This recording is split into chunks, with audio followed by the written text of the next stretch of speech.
What's a crazy body life hack everyone should know? Story 1.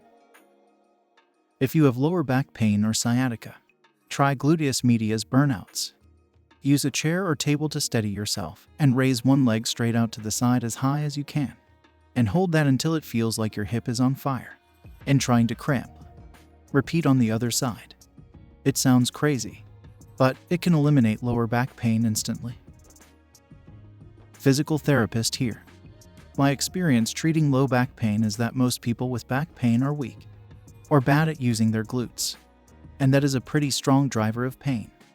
Any sort of glute work, max and med or min, helps probably 60 to 70% of my low back people.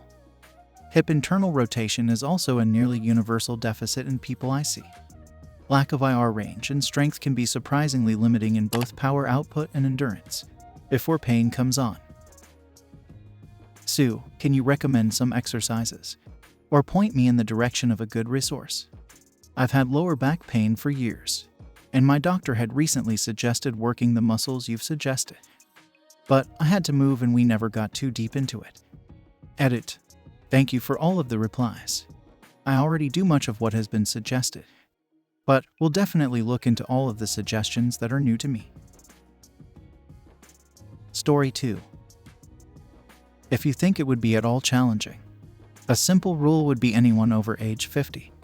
Get fully on the floor and back up again every single day. You really don't want to fall, and then realize that you can't get yourself back up, and to your phone for help.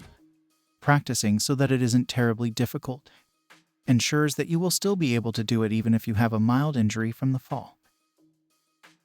Why does this comment feel like my anxiety got a Reddit account?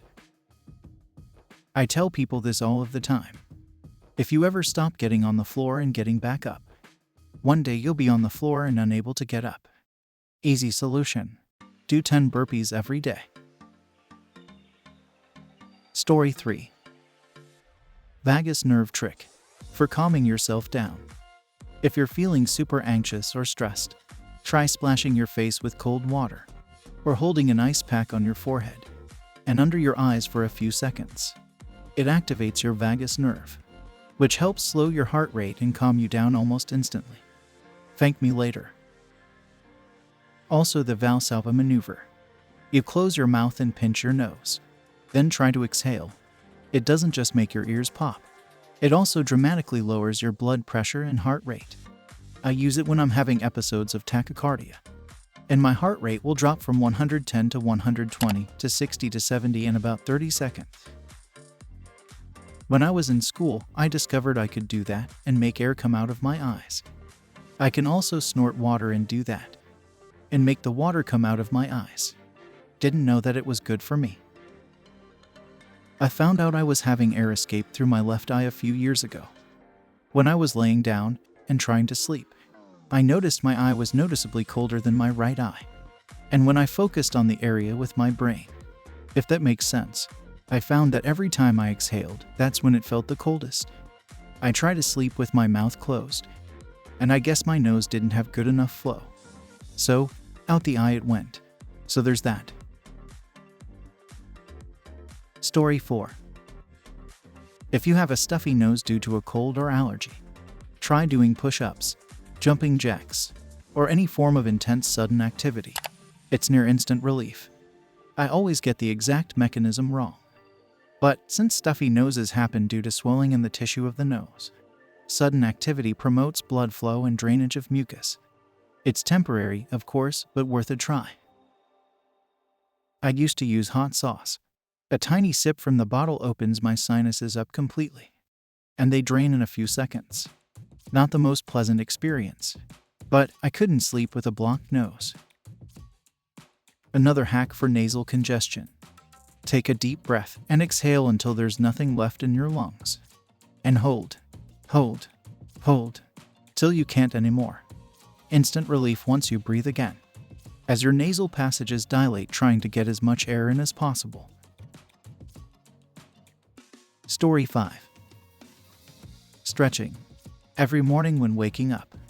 My grandpa taught me. He's 94 now, and still does everything as if he's 50. He's even able to run. Of course, it's also genetics.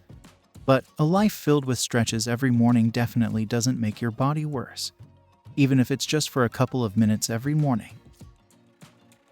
Not an old man, in my 30s, but I try to do this every night. I do it at night opposed to the morning. When I'm sore from the day, just take 5 to 10 minutes to stretch, while watching some YouTube or whatever.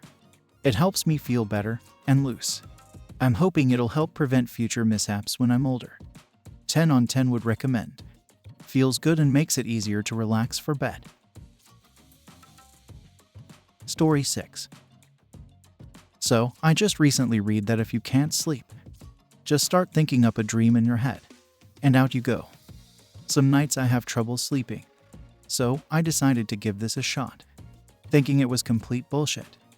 But it works. That shit is like Cthulhu rose from the sea.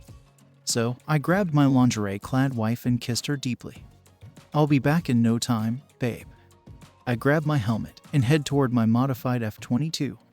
I nod towards my wingman, call sign Beast Man, who is a velociraptor, and we both climb into our ZZZZZZZZZ. I've got like a whole world and 25+ year long storyline going on right now. That happens in the time between hitting the bed and sleeping. I have completely ripped off every fantasy trope you can think of within that world.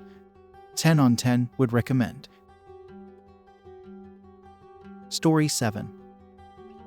I am a woman, and my cocaine-addicted friend told me that a side effect was not being able to pee on command.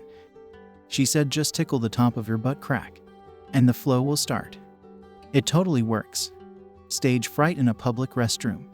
My God, it works. Not sure if it works for the fellas. Shut the front door. You've finally answered something for me.